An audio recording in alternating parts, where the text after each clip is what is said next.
Yeah, we do. Gail.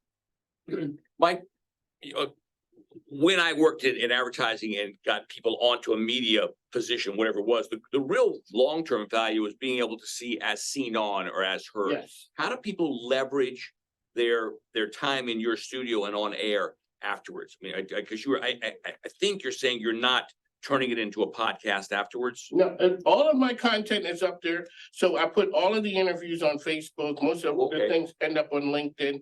You can find it. And then it turns into, there's my website, all of them are there. I just work with a person to say, what is it you're trying to get out of this? Because it's not a traditional media campaign.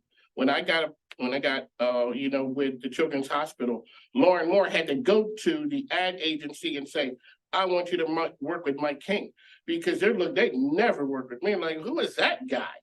He doesn't have any data. What's your data? I'm like, I don't know. But I know that what happens is when a person's on this show, some pretty cool things happen with Dean Francis. This year, 2 people I work with this employee retention credit, got over $1 million between the Chesterfield Chamber and the Children's Hospital. $1 million of money that's come back to them, as well as People's Advantage Federal Credit Union, because they were in a room with me. So you have to show the results. So they can point to, they've got a link to point to it. So it doesn't just die after it's been broadcast. No, and a lot of times I have a friend who says, every conversation you need to monetize it. I'm like, I can't do that. I'm too loosey-goosey. I'm giving information away. But I'm saying, so what happens is when opportunities come up, a person says, I want to do this thing. I want them to say, hey, did you call Mike? Mike might know. Mhm. And next thing you know. So one thing that sort of strikes me is authenticity. With Mike King, what you see is what you get. There's nothing, there's nothing behind the curtain, right? But I can talk to her every morning about my wife. So, Yeah. Mike, be the best version that you can. That's 43 years worth. This is it. so you come from a preacher's family, so Yeah. that there's no enmity, right? You're not coming with another agenda. What you see is what you get. So can you talk a little bit about the importance of authenticity? You can't be like, I always would like the people who could, like, my dad was that guy who would just know everybody. He had I never thought I had it. My sister has it, my mom, I was never that guy. I was like, my dad said to my wife one time, I don't know how you deal with him.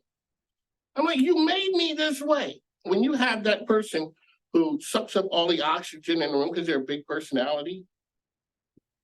Well, I didn't know that I got it. It wasn't, my dad would be shocked and I was like, really?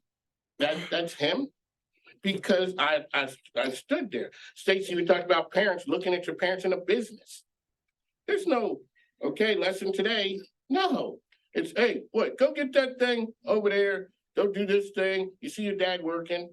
And this is what it is.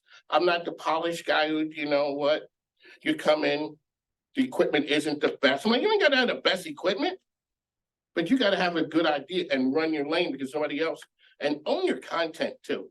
That way people can't rip you off or steal you. Like back in the days of rap, they said, you can't copyright no beat.